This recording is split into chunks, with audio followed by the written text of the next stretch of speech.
Hola, ya estamos acá con ustedes. Gracias por acompañarnos. Así que esa es nuestra radio, una radio coaching, y hoy tenemos una invitada súper especial. Se trata de Diana Árbol. Ella ha creado su propio proceso terapéutico Ikigai Healing, y ella, bueno, nos va a hablar un poquito de qué comprende, cuáles son las herramientas que ella integra en su propio método. Y bueno, vamos a conocerla. Yo la voy a conocer ahora, en este instante, con ustedes.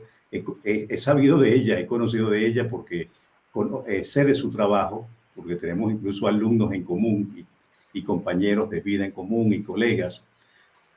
Y hoy con ustedes vamos a conocer entonces ya esa parte humana de Diana Árbol.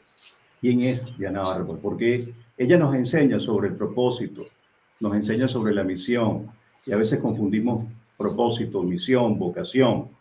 Pero hoy vamos entonces a conocer realmente la esencialidad de esta terapeuta que está al servicio de la ayuda.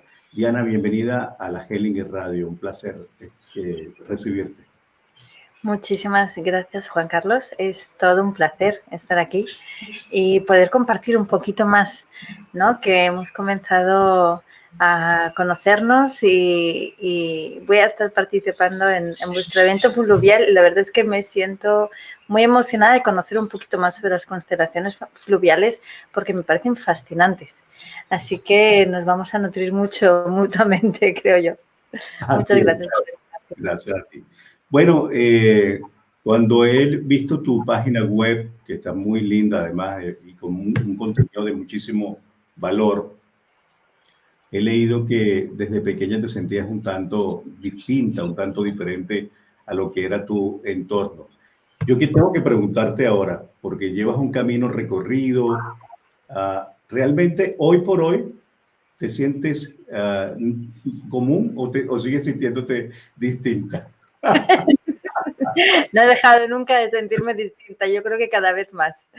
La verdad es que con los años me he dado cuenta que incluso al viajar por varios países, tener una familia políglota, pues incluso mi acento ya no es español y me doy cuenta que allá donde vaya soy una turista. Incluso los españoles no me saben ubicar. Así que ya doy por hecho que soy ciudadana del mundo y que vengo a dejar mi semillita, ¿no? En todas las formas posibles, pero sin eso. Ya no es sentirme rara, es sentirme eso, ¿no? Cada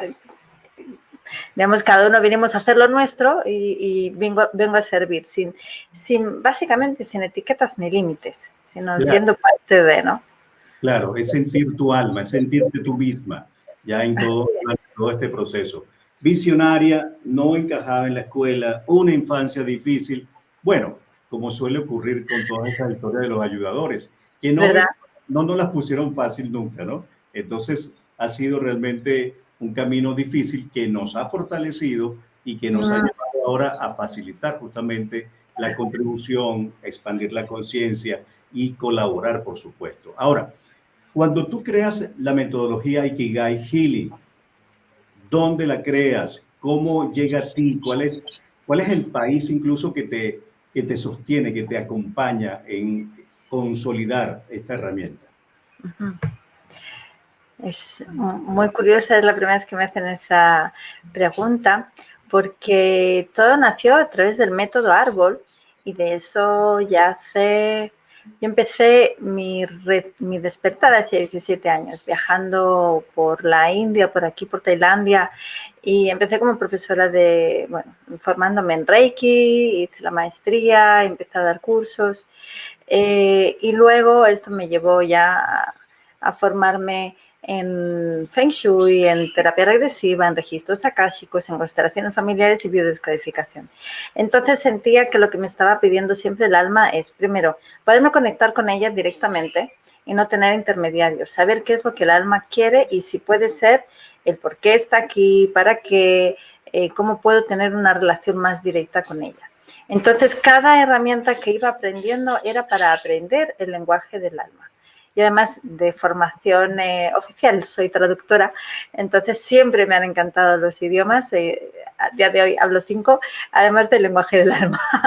Entonces, para mí eso ha sido siempre como mi fascinación, ¿no? Comprender la mecánica del alma. Entonces, ha sido a base de comprender este viaje, ¿no? Desde el origen del alma, qué es lo que ha sucedido en las vidas anteriores, por qué decidimos tener esta, qué padres elegimos, por qué elegimos este árbol, ¿no? Y cuál es el propósito de esta alma antes de nacer. Y toda esta lista de cosas que tenemos pendientes, de decir, ok,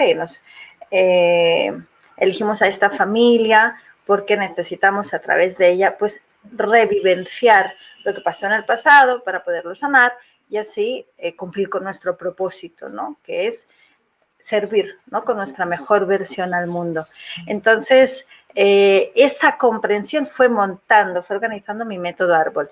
Pero cuando llegué a Israel, de eso hace 9 años, porque mi marido es de Israel, entonces nos mudamos allí una época, 7 años, y fue allí cuando me di cuenta de que el método árbol, pues allí lo tenía que traducir, ¿no? Y todas mis terapias las tenía que traducir. Y entonces dije, bueno, pues me vino a través de mis registros que tenía que cambiar el nombre, la nomenclatura de todo lo que hacía, porque no hacía registros akáshicos, estaba enseñando no solo lo típico que se enseña de la oración sagrada, sino 10 métodos más para acceder a este diálogo con el alma. No hago solo biodescodificación o solo transgeneración. Entonces dije, es que le tengo que llamar de otra manera y es mi manera. Y así fue como hace 9 años nació el Ikigai Healing. Y Ikigai también porque igual que empezó con el Reiki, yo tengo un vínculo muy fuerte con Japón y cuando vi la palabra Ikigai fue como, wow, eso es precisamente lo que hago. El Ikigai es el propósito de vida, es aquello que te apasiona. Cuando te despiertas por la mañana y dices, ¡ah, qué bien! Me puedo dedicar a esto. Hoy me voy a la oficina, que para mí es despacho mi casa, y voy a servir, ¿no? Y voy a ser creativa y voy a poner todos mis dones y talentos al servicio para hacer de este un mundo mejor. Entonces, puede tener muchísimas maneras nuestro Ikigai, pero para los japoneses ese concepto es todo aquello que te hace feliz, te hace sentir pleno y además si puede ser que sea de un beneficio común, ¿no? Si puede ser que sea un servicio también. Disculpa que vivimos en la selva, pero tenemos una callecita con unos vecinos que a veces pasa el coche y suena más fuerte. No, no te preocupes, que aquí todo entra, aquí todo, como quien dice, no excluimos nada.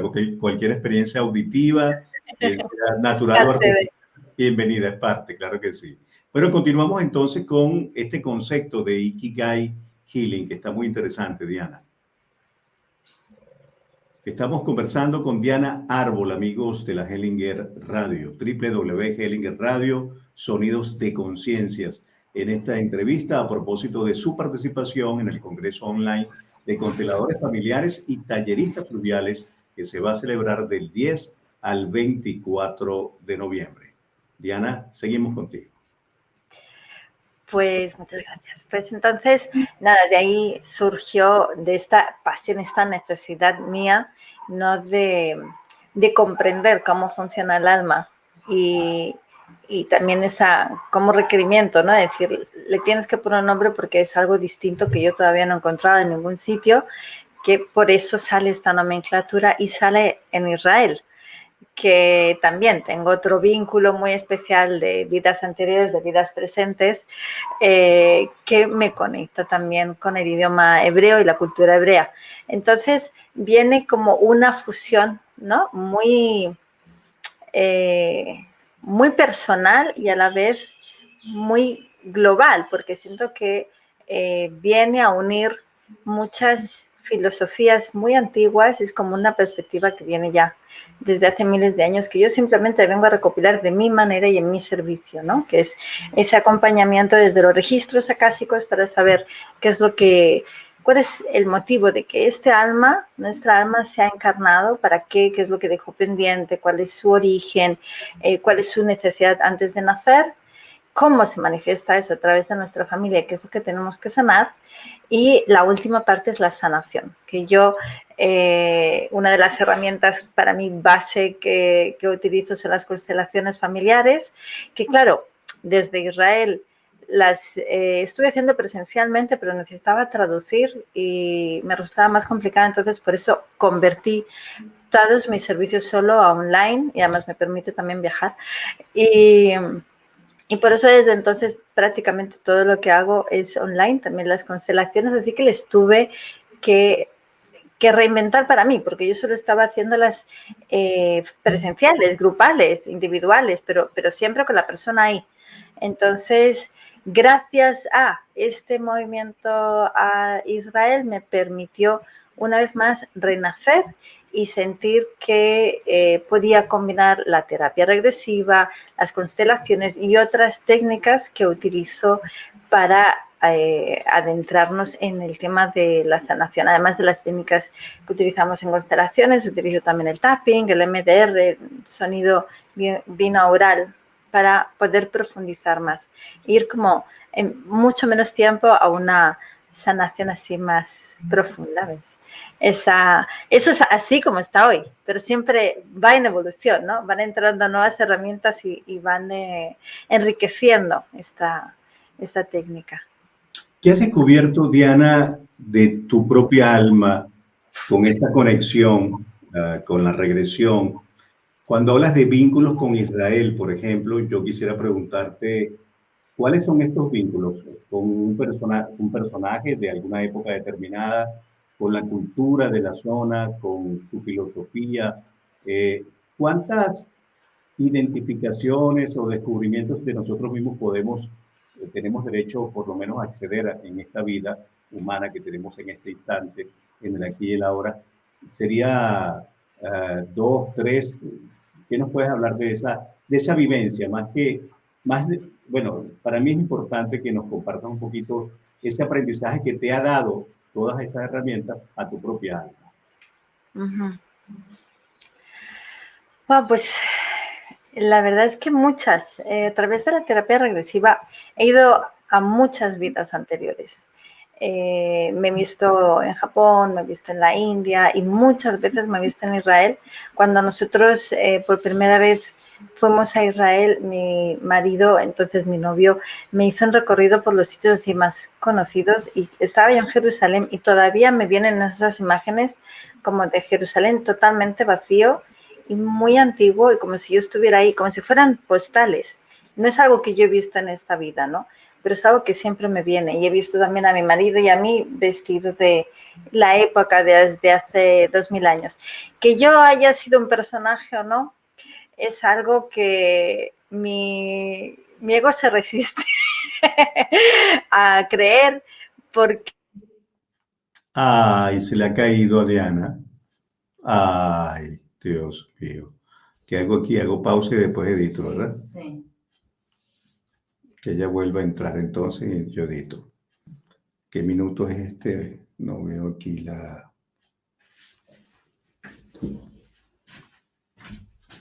¿La duración? Sí. Ay.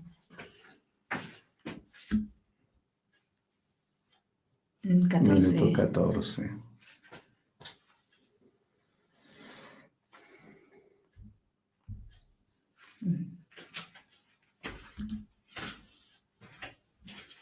Smart American.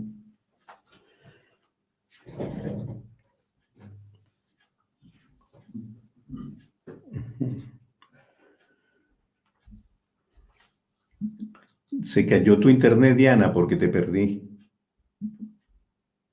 Se cayó tu internet, Diana, porque te perdí. Ya te tengo aquí de nuevo. Ok. Habla para ver, Diana. Hola, ¿me oyes? ¿Tú me oyes? ¿Sí me escuchas? Oigo, a ver, yo estoy por aquí. Ahora que cambia el micrófono, vale. Okay. El cablecito, que tengo un cable conectado al micrófono, a la cámara y todo, y en cuanto respiro... No me importa, yo edito el programa. A las 14 fue que se cayó, son las 15:30, editamos 2 minutos. Entonces estábamos vamos a retomar. Ok. Bueno, tenemos que confesarles a todos ustedes que se nos ha caído la transmisión, pero estamos retomando. Y en ese instante Diana estaba comentando de que ella se resistía, quizás para contribuir a domar el ego, ¿no? Diría yo, a asociarse quizás con cualquier personalidad o personaje de cualquier época. Sí, Pero ciertamente, a nivel de códigos, a nivel de frecuencia incluso, a mí me gustaría que abiertamente me comentaras o nos compartieras con quién te has sentido identificada, porque es interesantísimo luego lo que uno va descubriendo cuando a veces incluso te hablan de un personaje que tú no conociste o que sabes nada más el nombre y de pronto te das cuenta, una vez que te sientes identificado con él, que parte de su historia o básicamente la que tú has vivido, es decir, que hay cosas en común con su historia familiar.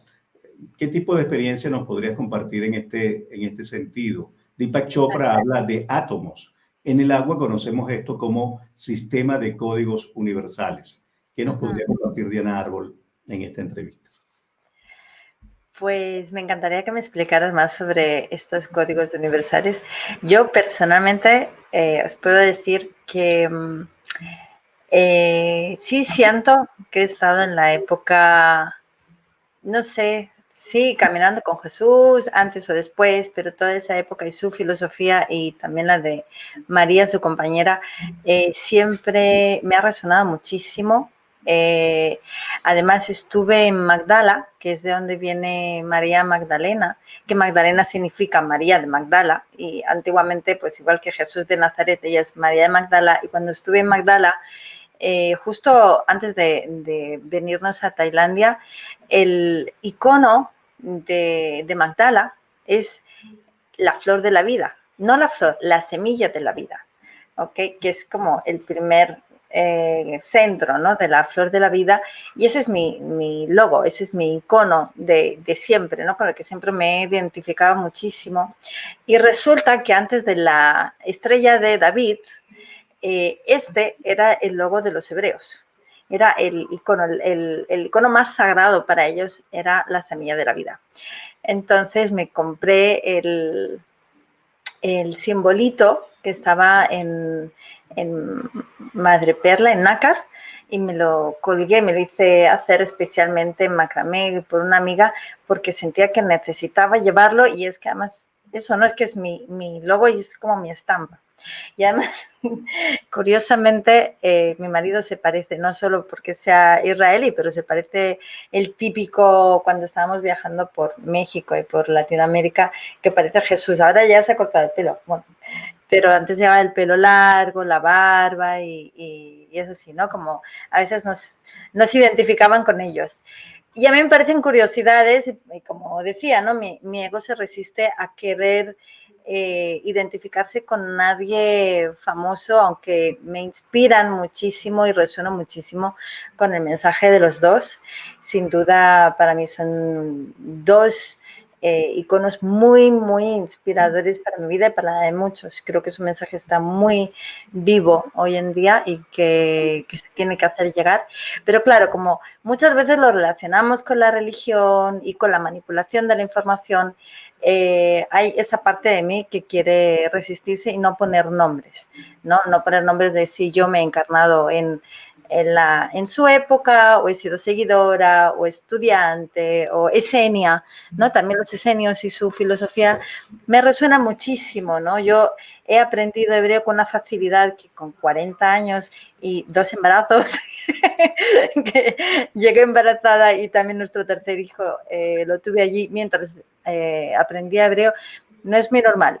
Entonces, me lo decían mucho, además, ¿no? Que no solo por mi edad, sino que muchas madres elegían no estudiar hebreo porque es bastante complicado para quien no sabe, no está acostumbrado a escribir del revés, que no tengan vocales, y me dice aquí la gente que les hablo sin acento, ¿no? Entonces hay cositas que dices, sí, es que me sentía en casa desde el primer momento en que conocí al primer israelí. Y desde entonces, hace 17 años que empecé a viajar con ellos por la India y ya no he vuelto a separarme No, pero estoy seguro, Diana, que si profundizas más en el tema, vas a conseguir hallazgos interesantes, no solamente para tu vida, porque el tema es que una persona como tú, una vez que logra un hallazgo, una comprensión, inmediatamente la comuniques o no, la estás compartiendo con miles de personas, justamente por esa proyección que tienes. Te quería preguntar sobre el propósito, sobre la misión. Las personas tienden a confundir lo que es propósito, lo que es misión. ¿Tú nos puedes aclarar un poquito esta duda, esta interrogante? ¿Qué es propósito y qué es misión? Sí. Aclararte una cosa que me ha venido cuando me estabas comentando esto justo anterior, ¿no? Que una curiosidad más, mis apellidos son Árbol, Ragel. Ninguno de los dos son muy comunes en España, ni en general lo son. Árbol viene de un pequeño pueblecito en Granada y Ragel lo he tenido que deletrear siempre y en español no significa nada. Hay más Rangel, que se encuentra comúnmente, pero Ragel no. Y el primer hebreo que conocí, que sabía un poco español, me dijo, ¿cómo pronuncias esto? Y dije, Ragel. Me dice, ¿tú sabes qué significa Ragel? Digo, no. Dice Raquel, en hebreo. Digo, ¿Raquel? Dice, sí, la mujer de Jacob. Digo, ¿perdona?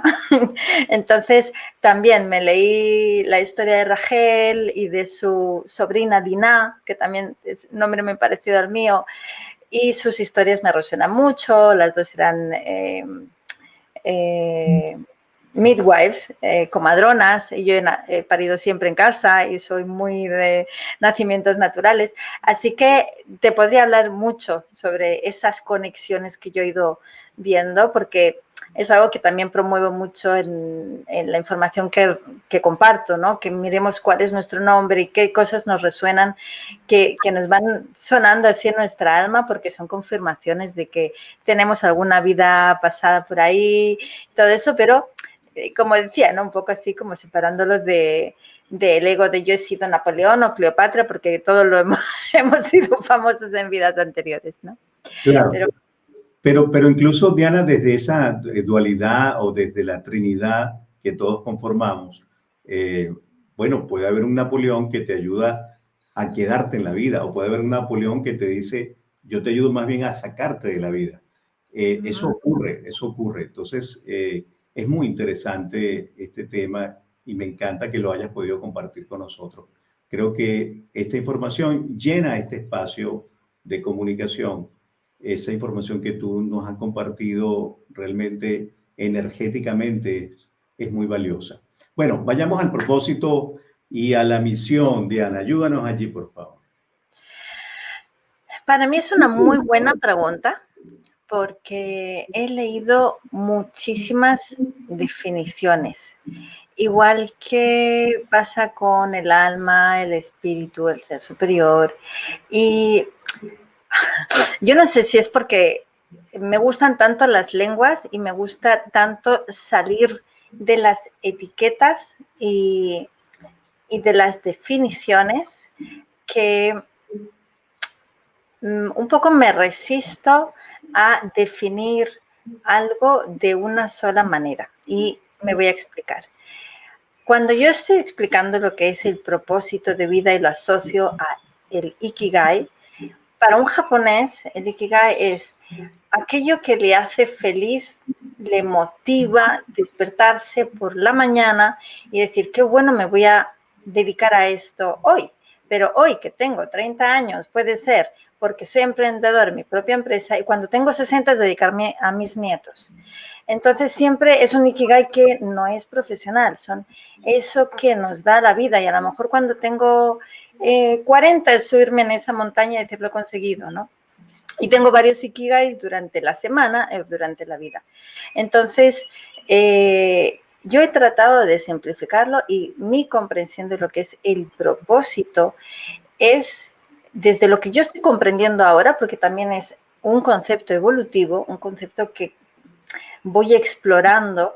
En un principio yo lo asociaba a aquello que hemos venido a hacer, ¿no? Como si fuera una profesión, y además el Ikigai lo asocian a través de un psicólogo inglés, lo transformó, en un icono, ¿no? de cuatro esferas en el que dice que es lo que une tu pasión, aquello que te encanta hacer, con tus dones y talentos, con un servicio a la humanidad y además puedes vivir de ello, ¿no? Que es por lo que la gente podría pagar. Y todo ello es tu Ikigai. Pero para los japoneses eso es muy simplista. Entonces, sí, parte de tu Ikigai, de tu propósito, es tu servicio a la humanidad, es decir, hacerle más fácil a otros lo que para ti es fácil, y por eso entra dentro de tus pasiones, de tus dones y talentos, ¿no? Y un servicio, pero también puede no ser una profesión. Y como terapeuta, yo lo que me he dado cuenta es, como os estaba explicando antes sobre el viaje del alma, parte de nuestro propósito sí es ese servicio, pero tú no puedes cumplir ese servicio si no has sanado tu pasado. Entonces, es como mucho más difícil hacerlo, porque si yo no estoy en paz con mi padre y con mi madre, yo cómo me voy a permitir o sentir que merezco, por ejemplo, lo que personalmente me sucedió, ¿no? Yo hice la carrera de traducción y me dediqué a trabajar en oficinas y todo esto porque mi padre sentía que eso era lo que me iba a hacer feliz. Con 28 yo siento que eso no es, pero no sé qué es, y me voy de viaje. Cuando descubro que son las terapias, yo estoy poniéndome en contra de la voluntad de mi padre y creo un gran conflicto. Después, a través de las constelaciones familiares, sano esa relación con él y conmigo y con mi propósito, y entonces empiezo a dedicarme a lo que yo quiero, que es emprendo este camino y empiezo a sanar cada vez más profundamente esa relación con él y con nuestro pasado en común. Entonces, para mí me resultaría muy difícil estar aquí si yo siento que me tengo que esconder de hacer lo que yo quiero porque mi padre me está mirando mal, porque mi padre no me mira con buenos ojos, porque mis ancestros, ninguno, se permitió ser emprendedor y que le fuera bien. Entonces, creo que estos dos conceptos van de la mano, de poder sanar nuestro pasado como alma, porque traemos eso pendiente de las vidas anteriores, porque tenemos que sanarlo con el concepto, con nuestro proyecto sentido, es decir, lo que nos pasó en la infancia, en nuestro embarazo, en nuestro nacimiento, y lo que hemos heredado de nuestros ancestros, que es esa memoria subliminal que llevamos en todas nuestras células. Entonces, cuanto más vamos equilibrando estas relaciones y van más poniéndose en orden, ¿no? Esos órdenes del amor de Hellinger en nuestro interior, es como más se va manifestando ese propósito, ¿no? Pero van de la mano. Nuestro propósito es tanto sanar el pasado como servir con lo que nos apasiona, es poder ser feliz con lo que estamos haciendo, ¿no? Ese Ikigai. Entonces, por eso a veces cuando yo leo por ahí que es la misión de vida, lo asocian también a esto, pero a veces parcialmente. Por eso yo siento que según el concepto que cada uno, el propósito y la misión pueden ser sinónimos, pero como te digo, no escucho muchas veces que la gente asocie el propósito con sanar el pasado para poder tener no solo este servicio a la humanidad, sino poder hacer lo que me hace feliz. A mí, este servicio que estoy haciendo, siendo facilitadora, también es parte de mi propósito viajar. Por eso estamos viviendo en Tailandia. Por eso también, por ejemplo, es ser madre. Y soy madre de 3 hermosos hijos y estoy dándoles a ellos la educación y la salud o la nutrición que yo siento que está más alineada con mi propósito, con mi conciencia. Entonces es un cúmulo, ¿no? De todas nuestras necesidades, nuestra conciencia, ¿no?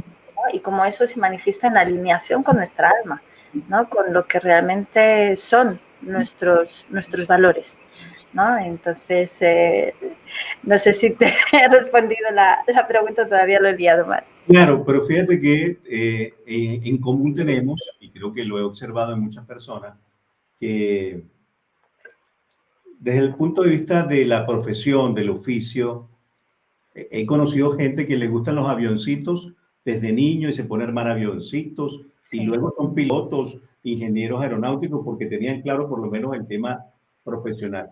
Pero el tema de la ayuda he observado que más bien es un descubrimiento. Por lo tanto, tenías alguna profesión, te dedicabas a cualquier otro oficio y luego entonces ya despiertas, ¿no? Sí. ¿Qué podrías decirle a las personas que están escuchando la radio o que están viendo este video para que pudieran realmente ellos también descubrir su propio propósito de vida? Ujú. Eso es, yo creo que la gran pregunta, ¿no? Esa es al menos la que siempre me ha acompañado y me sigue acompañando cada día, ¿no? No solo para mí, sino la pregunta que nos teníamos que hacer todos, porque para hallar la respuesta tenemos que ser muy sinceros con nosotros mismos y realmente escuchar la voz del alma. Y por eso empiezo con los registros akáshicos, ¿no? Y el registro akáshico, igual que se manifiesta a través del agua, se está manifestando a través de nuestro cuerpo, ¿no? A través de la kinesiología, por ejemplo. Cuando hacemos un test muscular, el alma nos está diciendo a través del cuerpo, esto sí me va bien y esto no me va bien. Hay gente que le llama el alma, hay gente que le llama el subconsciente, hay gente, ¿no? Que cada uno le pone la etiqueta que considera que es lo que quien está manifestándose, ¿no? Pero la verdad es que a través de estas múltiples herramientas que tenemos, llámase intuición, para simplificarlo, ¿no? Cuando nosotros estamos haciendo algo que no nos gusta, nuestro cuerpo se encoge, no le apetece ir al trabajo, nos ponemos malos, hay muchas resistencias. En cambio, cuando miramos para atrás y sentimos, wow, es que a mí desde pequeña, como tú decías, ¿no? Siempre me ha gustado montar avioncitos, o yo me acuerdo que me juntaba con mi amiga y decía, ¿tú qué quieres ser de mayor? No lo sé, a mí me gustaría ser arqueóloga, astronauta, científica. Yo lo que quiero es descubrir el remedio contra el cáncer, que por cierto he descubierto muchísimos. Pensaba que tenía que ser en un laboratorio. Quiero ser un montón de cosas. Y me he dado cuenta que la pregunta al final que los unía era el por qué, ¿no? ¿Por qué estamos aquí? Por eso quería ser arqueóloga y escudriñar los orígenes de la civilización. Y astronauta para ver los confines del universo. Quería saber. Entonces, esas preguntas, ¿no? De mirar para adentro y decir, ¿qué es lo que siempre me ha gustado? ¿No? ¿Qué es lo que además... si yo me imaginara mi vida ideal, ¿cómo sería, no? Porque no es solo una profesión, también es un entorno. Y la mayoría, por los centenares de casos que yo ya tengo en consulta, todo el mundo está conectado con la naturaleza. A nadie le gusta vivir en una ciudad. Entonces, cuando aparece para mí en la lectura de registros, ¿no? El alma de esa persona muchas veces está en la naturaleza haciendo algo y normalmente está en comunidad. Está rodeado de gente afín. Y estas personas normalmente son personas despiertas que están en un servicio que a lo mejor es las plantas medicinales, a lo mejor es la construcción en permacultura, pero normalmente tiene que ver con un servicio que lleva al planeta al equilibrio, sea por un medio o por el otro. Nunca suelen ser digamos, la llamada del alma no suele ser algo que destruya la naturaleza o que le vaya mal al ser humano para su supervivencia. Normalmente siempre es un pro a la vida. Entonces, eso es lo que tenemos que escuchar, ¿no? El ser muy sinceros internamente y decir, ¿qué es lo que realmente, si me dijeran, tienes un año de vida o 5 años, ¿no? ¿A qué te gustaría dedicarte, ¿no? Si te dijeran, no tienes problemas de dinero, ¿a qué te dedicarías? ¿Qué te gustaría hacer? ¿No? Ese es tu propósito. Eso es lo que tu alma quiere hacer. Entonces, cuando deja de ser un sueño y se convierte en un plan, es decir, es que sí, yo estoy aquí en la oficina, soy, por ejemplo, ayer en el círculo, ¿no? En el mastermind del viaje hacia tu Ikigai, que precisamente estaba Ale con nosotros, ¿no? Esta compañera en común que tenemos. Nilda Tuma. Nilda Tuma. Nilda, correcto. Entonces una compañera nos estaba diciendo, es que me siento que no quiero estar aquí en la vida porque no tiene sentido el tener que ir a trabajar. Ella es contable, ¿no? Contadora.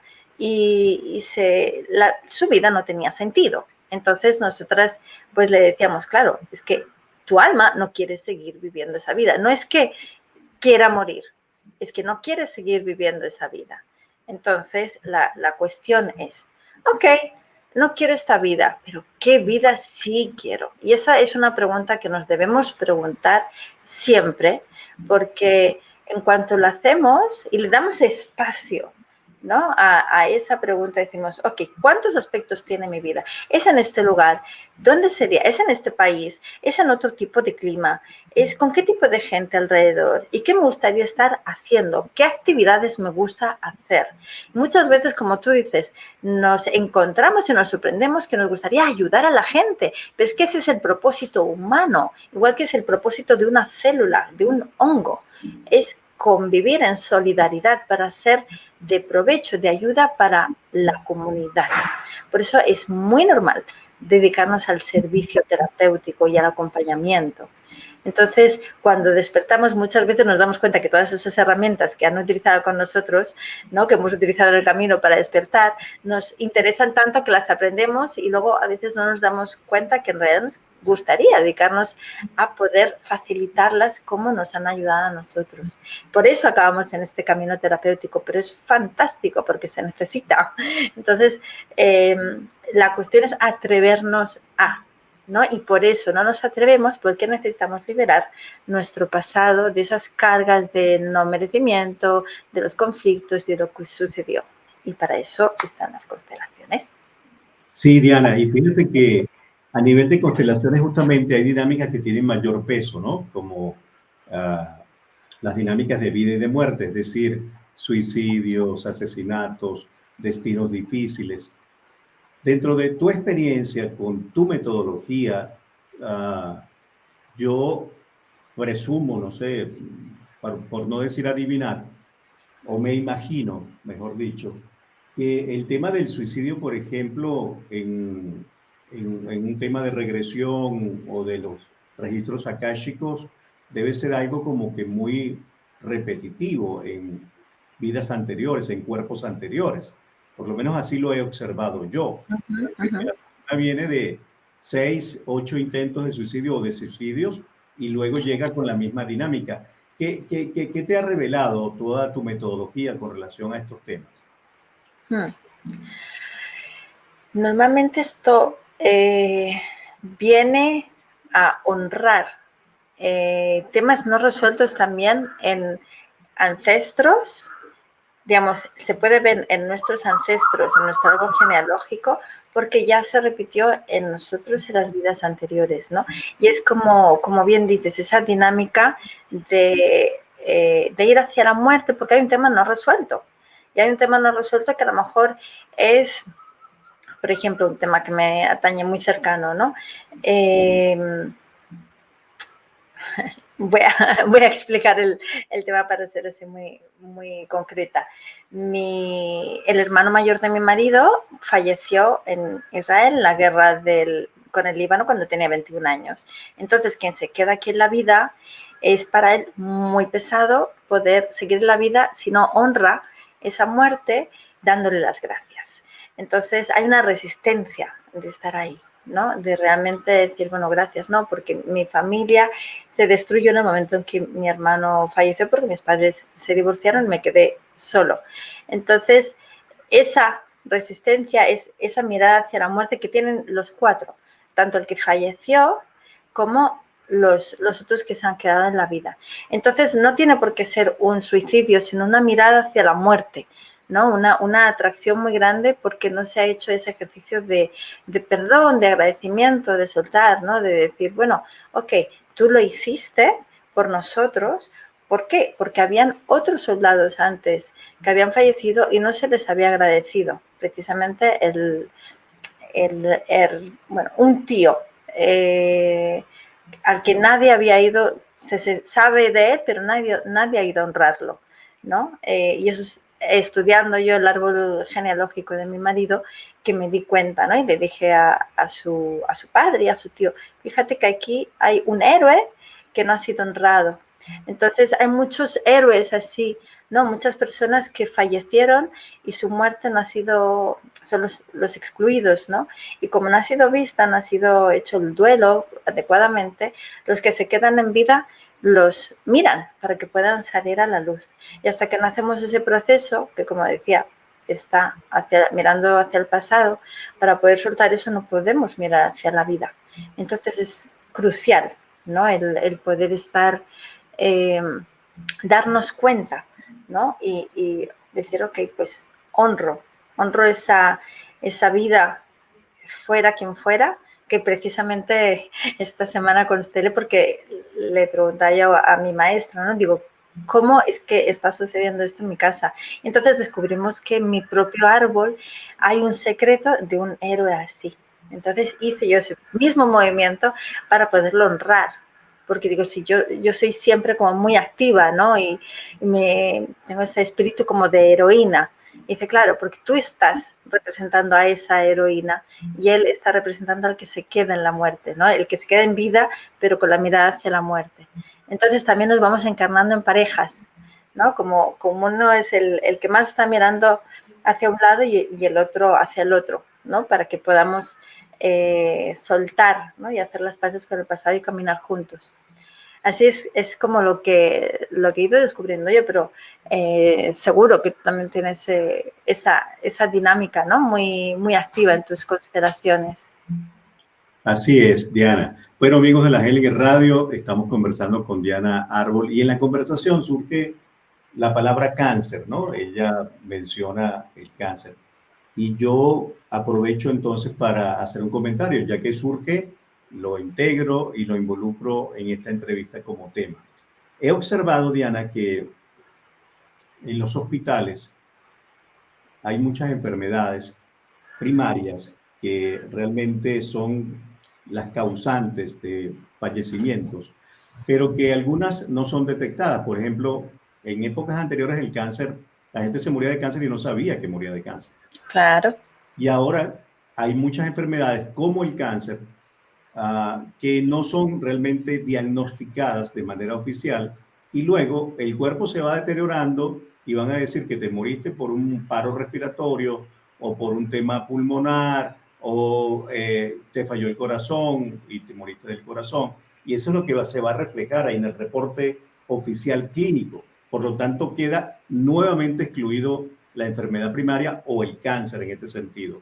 ¿Qué has podido descubrir con tu metodología? Porque quiero decirles que la metodología de Ikigai Healing involucra registros akáshicos, biodescodificación, constelaciones familiares. Entonces le pregunto a Diana, ¿qué experiencia podrías compartirnos con relación al cáncer o cualquier otra enfermedad alusiva pues, a este contexto que estoy planteando? Sí, muy interesante la pregunta. El cáncer y todas estas enfermedades que nos pueden llegar de una manera sorpresiva y que tienen una carga emocional muy fuerte, sobre todo porque tienen muy mala fama y porque muchas veces la medicina actual se ve muy limitada, ¿no? Con los recursos que tiene, porque, bueno, o te dan opciones como la cirugía o la radio o la química, ¿no? La quimio. Entonces, no son precisamente soluciones que promuevan la vida, sino que, bueno, igual que los antibióticos, ¿no? Promueven la muerte y van en la guerra contra la enfermedad, la lucha contra el cáncer, en vez de comprender qué es lo que nos está diciendo esa enfermedad, sea del tipo que sea. Yo justo ayer estaba hablando con una amiga mexicana de cuando vivíamos allí hace 14 años, fue ella que me descubrió el libro de Louise Hay, de Usted puede sanar su vida, y yo le dije, fíjate que fuiste tú que me lo entregó y me hiciste confirmar esa intuición de que todas las enfermedades tienen una explicación emocional, un origen emocional.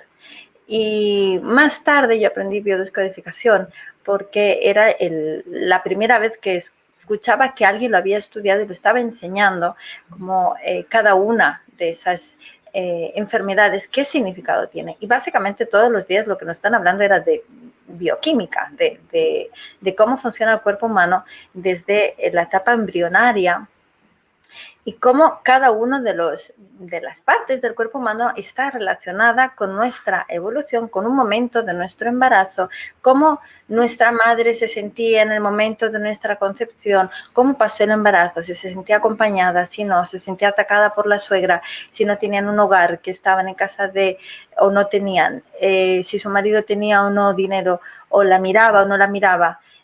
Todo eso que se está grabando en el feto es lo que luego nos va a condicionar. Y además, el parto, si ha sido provocado, si no, si ha sido natural, si ha sido muy largo, si ha sido corto, todo esto es un compendio de condicionamientos que luego lo vamos a llevar a través de la vida, pero no solo ya ahí, sino también, bueno, en nuestra infancia, y esto es lo que está materializando nuestra entrada, ¿no? Nuestros condicionamientos, que son un espejo de lo que ocurrió en el transgeneracional, en nuestros ancestros y en nuestra vida anterior.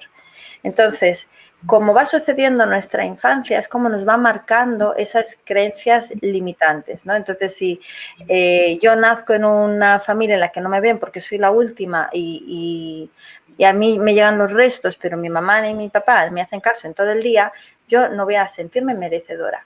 Entonces, voy a traer muchas circunstancias en la vida en las que me van a confirmar esa creencia de no sentirme merecedora. Entonces, tanto mi pareja, si la encuentro, me va a hacer sentir como me hacía sentir mi padre o mi madre, me van a recordar esa situación, que además es la misma que sentía mi madre cuando estaba embarazada de mí, y luego ese no merecimiento, esa falta de autoestima me va a llevar puede llevarme a una serie de, una acumulación de tensión, de estrés emocional que se puede manifestar en diversos lugares del cuerpo. Entonces, puede ser por acumulación como un cuentagotas, ¿no? Como de goteo, o un shock emocional, como que tengo un accidente o que me dicen, bueno, estás despedida, o que encuentras a tu pareja con otra persona. Entonces, son dos tipos de manifestación. Eso es cuando son las enfermedades graves. Las más leves pueden manifestarse, pero de un modo mucho más ligero. No estoy yéndome a lo más grave. En estos casos va a manifestarse a través de esa zona donde nuestra creencia se manifiesta más. Por ejemplo, es un tema de pareja, a lo mejor se manifiesta en la mama. Si soy diestra, a lo mejor se me manifiesta la mama derecha. O si es que él se ha ido con otra, pues a lo mejor en el útero. O si es que no hemos podido tener hijos, pues a lo mejor tengo un mioma. Entonces, cada una de estas manifestaciones va siempre vinculada con una creencia limitante que está vinculada a esto que me está sucediendo y cómo me lo estoy tomando, a mi actitud. Entonces, igual que yo me estoy provocando esta enfermedad, me la puedo sanar. Y la sano precisamente tomando consciencia. Porque todo el mundo que está enfermo, todo el mundo te va a decir, es que estaba pasando una época de estrés, es que me ha pasado algo estresante. Y todo el mundo puede localizar qué es lo que ha sido y la fecha en que comenzó. Porque es el momento en que empezaron a surgirle los síntomas. Entonces, algo que ya es muy evidente porque ya hay demasiados estudios científicos que lo avalan, y ya no solo científicos, es que la medicina china y la ayurveda llevan miles de años sosteniendo, ¿no? Aunque no lo quieran ver en la occidental, pero es así. Somos un cuerpo emocional que se manifiesta a través del físico y que hay que escuchar qué significa. Entonces, el prestarle la consciencia y el ver desde cuándo comenzó y qué es lo que me está diciendo, qué emoción hay detrás, qué creencia hay detrás, y hacer las paces, no solo conmigo, porque esto viene seguramente tanto de mis padres como de mi transgeneracional, y decir, ok, bien, ¿qué es falta de merecimiento? Pues voy a empezar a amarme, ¿no? Porque si me dicen que dentro de 6 meses se me acaba la vida, pues a lo mejor ya va siendo hora, ¿no? De que haga un cambio de chip. Así es. Estoy escuchando el sonido de la naturaleza donde está Diana y estoy cautivado, no solamente por lo que nos estás impartiendo a nivel de conocimiento y con relación a tu metodología, sino el canto de las aves. Hay un taller que va a estar en el Congreso, que justamente es una investigación sobre 9 aspectos que el canto de las aves proporciona al ser humano. Entre ellos está la fertilidad, entre ellos está la concentración. Ahora no recuerdo mucho el contenido del taller, pero es una investigación en el agua muy linda. Por lo tanto, es momento propicio, ya que las aves tuyas me han recordado esta actividad, esas aves que te acompañan, esas aves que te sostienen y que además te entregan tanta, yo diría, tanta riqueza espiritual. Me gustaría entonces que compartieras con nosotros tu actividad sobre el primer congreso de consteladores familiares y talleristas fluviales, para saber entonces algunos detalles, algunas pinceladas que nos puedas dar de tu taller, Diana. Sí, sí, sí, con gusto. Una de las consultas que vienen más ¿no? a hacerme es sobre la profesión, ¿no? Porque como se vincula mucho el Ikigai con la profesión, pues hay un tema que muchas veces es que no nos damos cuenta cómo a veces estamos ejerciendo una profesión porque la estamos duplicando de nuestros padres, abuelos, ¿no? Estamos haciendo lo mismo o algo muy parecido. O a lo mejor estamos reparando algo que sucedió, ¿no? Entonces vengo a hablar precisamente de por qué hemos elegido esa profesión, si es que la hemos duplicado, si estamos reparando. Reparar significa, por ejemplo, porque mi abuela o mi bisabuela falleció en el parto, entonces yo me hago comadrona porque mi abuela no tenía una. O hubo un conflicto familiar de herencias, entonces yo me hago abogada y siempre estoy como lidiando con litigios familiares, ¿no? Entonces, tenemos que ver, ¿no? O soy enseñante porque mis abuelos no pudieron estudiar, para ellos pues les marcó mucho la vida. Estudiante, profesora. Me dedico a estudiar. Una de mis mejores amigas es profesora de escuela y siempre ha estado estudiando desde que la conozco, nos conocimos en la universidad y se dio cuenta de eso, ¿no? De, ostras, es que para mi abuela fue muy importante, le hubiera gustado mucho estudiar y fíjate, yo tengo su nombre, además, ¿no? Entonces, ¿cómo la estoy honrando? Haciendo lo que ella no pudo hacer. Y eso sería una profesión reparadora. Y la tercera opción es trascender, que es cuando ya no estoy duplicando porque estoy haciendo lo mismo, ni estoy reparando, sino ya suelto y escucho mi alma y digo, a ver, ¿realmente qué es lo que quiero hacer? ¿No? ¿Cuál es mi Ikigai profesional? Y entonces lo que vengo a hacer precisamente es presentaros este tema que lo encuentro fascinante, ¿no? El que podamos hacer una mirada así desde la sistémica de cómo hemos elegido la profesión que hemos elegido y si realmente estamos honrando a nuestros ancestros desde la duplicación, la reparación o estamos trascendiendo aquello que, en mi caso, ¿no? De haber sido traductora, fue así un poco reparación, porque no quería, me negaba a duplicar. Entonces, para mí trascender es dedicarme al servicio, ¿no? Y poderlo hacer y sabes que estás trascendiendo porque te apasiona, porque eres creativo, porque te llena todos los días, ¿no? Entonces, eso, mi taller viene a dar esta mirada sistémica sobre nuestra profesión para que todos puedan ver, ¿no? Qué es lo que están haciendo, qué es lo que han hecho hasta ahora y qué es lo que podrían hacer. Bueno, ya lo saben, amigos, así que Diana Árbol en el primer congreso online de consteladores familiares y talleristas fluviales del 10 al 24 de noviembre. Quiero agradecerte por esta maravillosa entrevista, por tu energía y además, bueno, porque vas a estar allí entre los expertos en este congreso hermoso, porque es un congreso de sabiduría, así lo entiendo yo, así lo siento yo. Y antes de despedirnos, Diana, me gustaría un mensaje final de tu parte y preguntarte de qué parte de España eres y qué es lo que más extrañas de tu región. Pues mira, nací en Barcelona, pero mis padres son de Andalucía. Entonces, yo creo que ese es otro de los motivos por los que la gente cuando sabe que soy de Barcelona me dice, ah, eres catalana. Pero como eso es otra etiqueta, voy a decirte que no es que eche de menos nada en concreto de Barcelona, sino quizá la comida es una de las cosas que podría echar de menos, así. Y siendo muy sincera contigo, creo que lo que echo de menos es a mi familia, pero no nada en concreto del país, porque me encanta estar en el aquí y en el ahora, allá donde estoy. Como que siempre me parece una maravilla, tanto cuando he estado viviendo aquí como en Israel, como en México o en la India, ¿no? Me siento muy afortunada allá donde estoy, me siento una ciudadana del mundo. Entonces, cuando estoy en España, me siento muy afortunada por estar ahí, pero cuando estoy fuera también y trato de no echar de menos, o sea, que no me viene echar de menos más que mi gente, ¿no? Que es lo único que es irreemplazable. El resto es importable, ¿no? No es algo que tenga mucho valor, así, mucho peso. Así que... Bueno, yo me voy a comer unas castañas ahora más tarde, también en tu honor. ¡Qué rico! Gracias, Diana, por esta maravillosa entrevista. Nos vemos en el Congreso, ¿te parece?